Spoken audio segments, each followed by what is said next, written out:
नमस्कार, मी श्वेता अंकले. तरुण भारतच्या न्यूज बुलेटिन मध्ये आपल्या सर्वांचे स्वागत.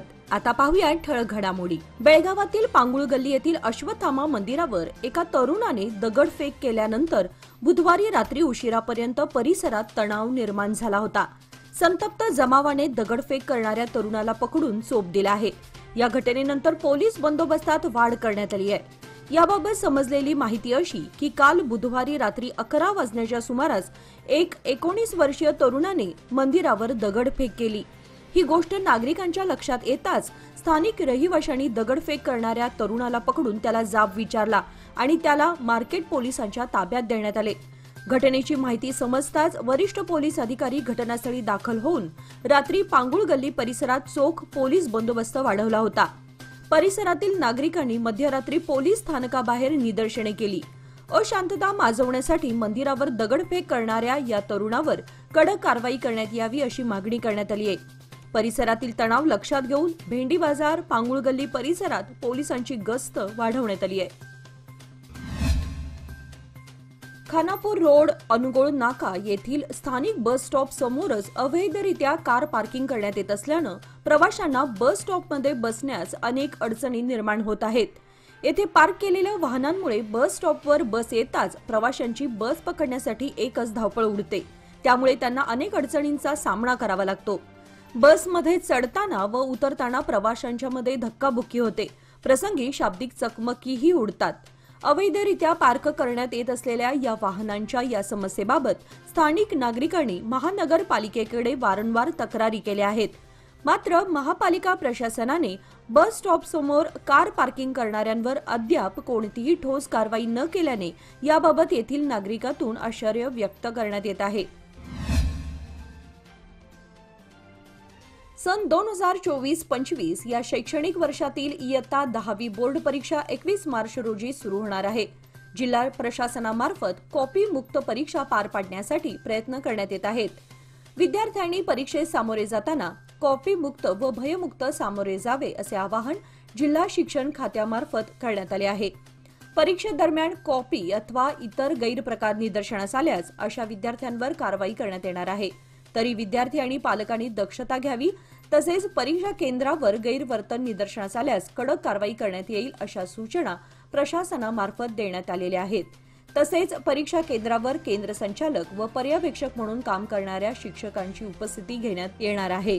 शिवाय केंद्रावर सीसीटीव्हीचीही नजर असणार आहे. बेकिनकेरी येथे गुरुवारी दुपारी गवतगंजांना लागलेल्या आगीमध्ये 5 गवतगंजी जळून खाक झाल्याची घटना घडली आहे. या घटनेने अंदाजे 2 ते 2.5 लाख रुपयांचा फटका बसला असून यल्लाप्पा रवळू सावंत, बाळू धाकलू बिर्जे, दिनेश यल्लाप्पा सावंत, डिकाप्पा परशुराम सावंत अशी गवतगंजी जळून नुकसान झालेल्या शेतकऱ्यांची नावे आहेत. गवतगंजी जळत असल्याचे समजताच गावकरी धावून आल्याने शेजारी इतर गवतगंजींचेही नुकसान टळले आहे. भर दुपारच्या उन्हात आग लागल्याने काही क्षणातच 5 गवतगंजी जळून खाक झाल्या. अग्निशमन दलाला पाचारण करण्यात आले असता अग्निशामक दलाच्या जवानांनी पाण्याचा फवारा केल्याने काही प्रमाणात आग आटोक्यात आली. शिवाय शेजारील इतर गवतगंजीचे नुकसान टळले. गवत जळाल्याने संबंधित शेतकऱ्यांसमोर चाऱ्याचा प्रश्न निर्माण झाला आहे. नुकसानग्रस्त शेतकऱ्यांचा पंचनामा करून नुकसान भरपाई द्यावी अशी मागणी होत आहे. इंडस ग्रुपच्या वतीने बेळगावातील इंडस आयटम डे या भारतातील 8व्या क्रमांक नामांकन प्राप्त शाळेतील माध्यमिक इयत्तेतील विद्यार्थ्यांच्या उद्या शुक्रवार दिनांक 21 मार्च रोजी वार्षिक उत्सवाचे आयोजन करण्यात आले आहे. यंदाच्या या वार्षिक स्नेह संमेलनाची थीम ही व्हाईट रायफन अशी ठेवण्यात आली आहे, ज्यामध्ये महत्वाकांक्षेने आणि मोक्षाच्या इच्छेने भारलेल्या एका माणसाच्या दृष्टिकोनातून व्हाईट रायफनची जादुई निर्मिती दर्शवण्यात येणार आहे. या दरम्यान एकसचे व्यवस्थापकीय संचालक आणि कन्झ्युमरचे सीईओ राजीव कौल हे प्रमुख पाहुणे म्हणून उपस्थित राहणार असून इंडस ट्रस्टचे सीईओ आणि संचालक लष्कर जनरल अर्जुन राय यांची खास उपस्थिती राहणार आहे. या वार्षिकोत्सवात शाळेतील मुलांच्या वतीने अनेक कलाविष्कार पाहायला मिळणार असून याची रंगीत तालीम जोरात सुरू आहे.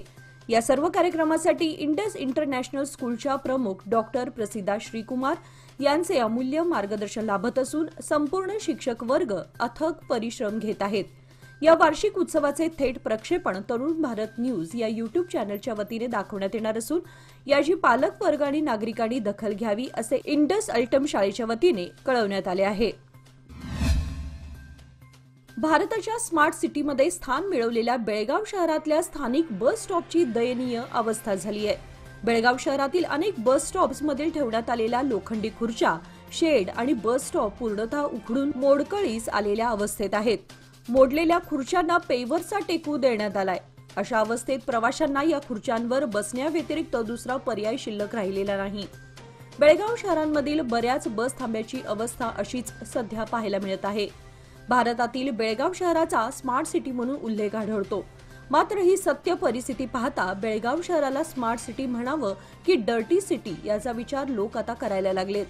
या स्मार्ट सिटीचा दर्जा कुठेतरी हरवला असून दर्जात्मक काम केलं गेलं नसल्यामुळे नागरिकांकडून स्मार्ट सिटी अधिकाऱ्यांसह प्रशासनावर नाराजी व्यक्त करण्यात येत आहे. याची वेळीच दखल घेऊन मोडकळीस आलेल्या या बस थांब्याची लवकरात लवकर दुरुस्ती करण्यात यावी अशी मागणी जनतेतून होत आहे.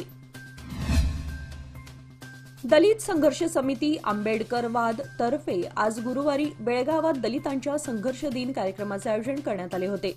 यावेळी कार्यक्रमाच्या अध्यक्षस्थानी सिद्धापा कांबळे हे उपस्थित होते. प्रसंगी बेळगाव महापालिका आयुक्त शुभा बी, रामगौडा कल्लोळी, संतोषकुमार सत्यनायक, श्री भीमपुत्र संतोष, भाऊराव गडकरी आदी प्रमुख पाहुण्यांच्या हस्ते डॉ. बाबासाहेब आंबेडकर यांच्या पुतळ्याला हार अर्पण करून कार्यक्रमाला सुरुवात करण्यात आली. डॉ. बाबासाहेब आंबेडकर यांनी भारतातील अस्मितेविरुद्धची पहिली चळवळ 1927 मध्ये सुरू केली होती. 20 मार्च 1927 रोजी महड, जिल्हा रायगड येथे सत्याग्रह करताना डॉ. आंबेडकर व त्यांच्या अनुयायांनी चौदार तळ्यातील पाण्यासाठी सत्याग्रह केला होता. त्या दिवसाची आठवण म्हणून हा संघर्ष दिन साजरा करण्यात येतो.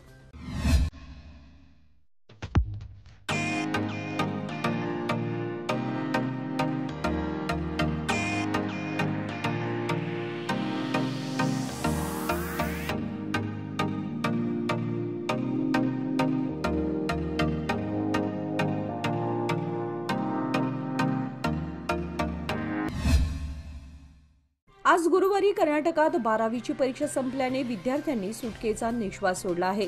आता विद्यार्थ्यांसह पालकांना निकालाबाबत प्रचंड उत्सुकता लागून राहिली आहे. शेवटचा पेपर संपताच विद्यार्थ्यांनी एकमेकांना रंग लावून सेल्फी काढत आनंद साजरा केला. बेळगाव जिल्ह्यात 12वी परीक्षेला गेल्या 8-10 दिवसांपासून सुरुवात झाली होती. गुरुवारी हिंदी विषयाचा शेवटचा पेपर होता. वर्षभरात अभ्यास आणि महिन्याभरापासून प्रत्यक्ष पेपर सोडवण्यात गुंतलेल्या विद्यार्थ्यांनी शेवटचा पेपर संपताच आनंद व्यक्त केला. शहरासह जिल्ह्यातील परीक्षा केंद्रातून शेवटचा पेपर सोडवून बाहेर पडताना विद्यार्थ्यांच्या चेहऱ्यावर आनंदाचे भाव दिसून आले. केएसआरटीसी बस कंडक्टर आणि ड्रायव्हरवर हल्ले आणि मराठा समर्थक कार्यकर्त्यांच्या हिंसाचाराच्या निषेधात कन्नड समर्थक संघटनांच्या नेतृत्वाखाली शनिवारी 22 मार्च रोजी राज्यव्यापी कर्नाटक बंदचे आवाहन करण्यात आले आहे. बेंगळूरमध्ये झालेल्या बैठकीत कर्नाटक बंदची घोषणा करण्यात आली असून हा बंद सकाळी 6 ते संध्याकाळी 6 वाजेपर्यंत असणार आहे. बंदच्या दिवशी बेंगळूरमध्ये टाउन हॉल ते फ्रीडम पार्क पर्यंत निषेध मोर्चा काढण्यात येईल.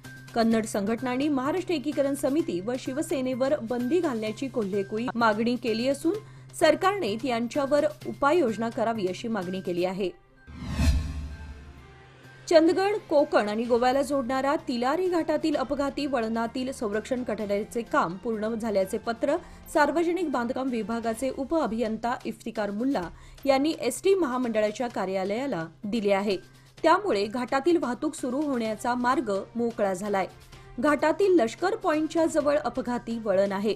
अवजड वाहनांना या ठिकाणी वळण घेणं अशक्य असतं. याच कारणास्तव या वळणावर अनेकदा अपघातही झालेत. त्यामुळे संरक्षक कठड्याची पडझड झाली होती. त्या ठिकाणी रस्ता सुद्धा खचल्यामुळे वाहतूक धोकादायक बनली होती. सार्वजनिक बांधकाम विभागाने संरक्षक कठड्याचे बांधकाम पूर्ण झाल्याचे पत्र मंगळवारी दिले आहे. या संदर्भात या रस्त्याची फेर पाहणी करून रस्ता वाहतुकीस योग्य आहे की नाही याचा निर्णय घेण्यात येणार आहे. रंगपंचमी खेळून पोहण्यासाठी गेलेल्या दोघा मुलांचा तोल जाऊन विहिरीत पडल्यानं दुर्दैवी अंत झाल्याची घटना एकसंबा येथे काल बुधवारी 19 तारखेला घडली. वेदांत संजू हिरेकुडे वय 9 आणि मनोज काशीनाथ कल्याणी वय 8 असं मृत मुलांची नावे आहेत. सदर घडलेल्या घटनेमुळे हिरेकुडे व कल्याणी कुटुंबियांवर दुःखाचा डोंगर कोसळलाय. या घटनेची नोंद सदलगाव पोलीस स्थानकात झाली आहे. या घटनेविषयी अधिक माहिती अशी की बुधवारी सकाळी रंगपंचमी खेळून बागेवाडी यांच्या शेतात असलेल्या विहिरीत वेदांत आणि मनोज हे दोघे अंघोळीसाठी पोहण्यास गेले होते. उशिरापर्यंत ते दोघेही घरी न परतल्याने कुटुंबियांनी त्यांची शोधाशोध सुरू केली. दरम्यान बागेवाडी यांच्या शेतात असलेल्या विहिरीजवळ कपडे, चप्पल आणि बादली आढळली. यावरून दोघे मुले विहिरीत पडल्याचा संशय व्यक्त करण्यात आला. यावेळी गावातील काही युवकांनी पाण्यात शोधाशोध केली असता दुपारी पहिल्यांदा वेदांत हिरेकुडे याचा मृतदेह बाहेर काढण्यात आला. विहिरीत पाणी भरपूर असल्याने दुसऱ्या वेळी मनोज कल्याणी याचा मृतदेह शोधण्यास अडथळा निर्माण होत होता. रंगपंचमीच्या दिवशी घडलेल्या या घटनेमुळे एकसंबा गावावर शोककळा पसरली असून हळहळ व्यक्त केली जात आहे. कर्नाटक राज्यातील विविध भागामध्ये उष्म्याची लाट तीव्र होत आहे. उत्तर कर्नाटकातील अनेक जिल्ह्यांमध्ये वाढत्या तापमानाची नोंद झाली आहे. बेळगाव जिल्ह्याचं तापमान 41.8 अंशापर्यंत पोहोचलंय. त्यामुळे बेळगाव जिल्ह्यात 2006 नंतर मार्च महिन्यात पहिल्यांदाच अधिक तापमानाची नोंद झाली आहे. गेल्या काही दिवसात बेळगाव शहरासह जिल्ह्यातील तापमानात मोठी वाढ होत असून सकाळी 8 वाजल्यापासून कडक ऊन पडत आहे. सकाळी 11 ते सायंकाळी 5 पर्यंत उष्मा तीव्र राहतो. त्यामुळे नागरिकांच्या आरोग्यावरही परिणाम होत आहे. गेल्या काही दिवसात उत्तर कर्नाटकात सर्वाधिक उष्म्याची नोंद झाली आहे. बेळगाव तालुक्यातील माविनकट्टी येथील 80 वर्षीय सासूवर सुनेने कोयत्याने हल्ला केल्याची घटना घडली आहे. या घटनेत गंभीर जखमी झालेल्या सासूला उपचारासाठी तातडीने जिल्हा इस्पितळात दाखल करण्यात आलंय. याबाबत समजलेली माहिती अशी की सासू आणि सुनेमध्ये अनेक दिवसांपासून वाद चालू होते. काल रात्री पती जेवणासाठी आईकडे गेल्यामुळे सुनेला राग आल्याने तिने सासूसोबत भांडण उकरून तिच्यावर कोयत्याने हल्ला केला. हल्ल्यामध्ये सासूच्या हाताला गंभीर जखम झाली आहे. सुनेने या हल्ल्याबद्दल प्रतिक्रिया देताना सासूने स्वतः जखम करून घेतल्याचा आरोप केला. मारिहाळ पोलिसांनी पुढील तपास सुरू केलाय. लोकमान्यच्या मुदत ठेव योजना म्हणजेच सुयोग्य कालावधी सर्वोत्तम व्याजदर. आता तुमच्या गुंतवणुकीवर मिळवा 10.60% परतावा. अधिक माहितीसाठी आजच संपर्क करा 1800212450. लोकमान्य, प्रत्येक पावलावर तुमच्या सोबत. योजना फक्त सभासदांकरिता. नियम व अटी लागू. चिंचली तालुक्यातील नगरपालिकेच्या कार्यालयात चोरी झाल्याची घटना उघडकीस आली आहे. कार्यालयातील कागदपत्र चोरीला गेल्याची प्राथमिक माहिती समोर आली असून गेल्या अनेक दिवसांपासून शहरात चोरी होत होती. आता सरकारी कार्यालयेही लक्ष करत आहेत.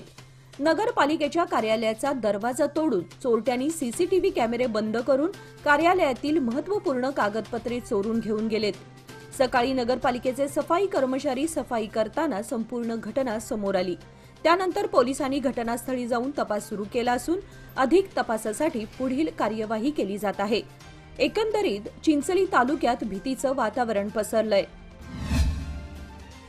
चंदगड गडहिंग्लज भागातील वाढत्या अवैध धंद्यांबाबत महाराष्ट्र विधान परिषदेत आमदार सचिन अहिर यांनी जोरदार आवाज उठवला. याची दखल घेत गृहराज्यमंत्री पंकज भोयर यांनी वरिष्ठ अधिकाऱ्यांमार्फत चौकशी करून कारवाईचे आश्वासन दिले. सचिन अहिर पुढे म्हणाले की चंदगड गडहिंग्लज हे एक सुसंस्कृत शहर म्हणून ओळखले जाते. खरं तर या मतदारसंघातून स्वर्गीय बाबासाहेब कुपेकर हे या मतदारसंघात प्रतिनिधित्व करत होते. त्यामुळे या मतदारसंघाला सुसंस्कृत शहर म्हणून ओळखलं जात होतं. मात्र सध्या या ठिकाणी मोठ्या प्रमाणात अवैध धंदे सुरू आहेत. आतापर्यंत यावर केलेल्या कारवाईची आकडेवारी पाहता या भागात अवैध धंदे मोठ्या प्रमाणात सुरू असल्याचं सिद्ध होते. करमणुकीच्या नावाखाली सुरू असलेल्या क्लबमध्ये मटका जुगार अड्डे चालवले जात आहेत. या ठिकाणी मिनी कॅसिनो सुरू होत आहे. ही बाब महाराष्ट्राला शोभनीय नाही. कर्नाटक व गोवा या राज्यांना लागूनच गडहिंग्लज शहराची हद्द आहे. गोव्यामध्ये दारू स्वस्त मिळत असल्याने ट्रकच्या ट्रकने या ठिकाणी दारू आणून कॅफे व लॉजेसना पुरवली जाते. या विरोधात आवाज उठवणाऱ्या सामाजिक कार्यकर्त्यांवरच कारवाई करण्याचा प्रयत्न पोलीस करत आहेत. या विभागातील प्राध्यापक सुनील शिंत्रे यांनी या अवैध धंद्यांविरोधात आवाज उठवून कारवाई करण्यासंदर्भात वेळोवेळी पाठपुरावा करून देखील कारवाई करण्याऐवजी उलट प्राध्यापक शिंत्रे यांची चौकशी केली गेली. त्यामुळे या प्रकाराची वरिष्ठ अधिकाऱ्यांमार्फत चौकशी करून या अवैध धंद्यांवर कारवाई करावी अशी मागणी आमदार सचिन आहिर यांनी केली आहे. छत्तीसगडमध्ये सुरक्षा दलांना मोठं यश मिळालंय. गंगलूर पोलीस ठाण्याच्या हद्दीजवळील विजापूर दंतेवाडा सीमेवर सुरक्षा दल आणि नक्षलवाद्यांमध्ये चकमक सुरू होती. या चकमकी दरम्यान सुरक्षा दलांनी 22 नक्षलवाद्यांना ठार मारलं गेल्याची माहिती विजापूर पोलिसांकडून देण्यात आली. छत्तीसगडच्या बिजापूर पोलिसांना आज मोठं यश मिळालं असून विजापूर दंतेवाडा सीमेवरील जंगल परिसरात झालेल्या चकमकीत 18 नक्षलवादी ठार झाले. ही माहिती स्वतः विजापूर पोलिसांनी दिली आहे. भारत सरकारच्या वित्तीय समावेशनाच्या दृष्टिकोनानुसार युनियन बँकेच्या नवीन मुडलगी शाखाचे उद्घाटन आज गुरुवारी 20 मार्च रोजी संपन्न झाले. या शाखेचे उद्घाटन प्रसंगी प्रमुख पाहुणे म्हणून लक्ष्मण एस उप्पर, संचालक युनियन बँक ऑफ इंडिया यांच्या हस्ते करण्यात आले. यावेळी श्री श्री दत्तात्रेय बोध स्वामीजी आणि श्री श्री श्रीधर बोध स्वामीजी, श्री शिवबोधरंग सिद्ध संप्रदाय मठ मुडलगी यांच्या दिव्य सानिध्यात तसेच युनियन बँकेच्या बेळगाव शाखेच्या क्षेत्रीय प्रमुख आरती रोरनियार बेळगाव यांच्या उपस्थितीमध्ये हा भव्य समारंभ पार पडला. यावेळी 300 पेक्षा जास्त नागरिक उपस्थित होते.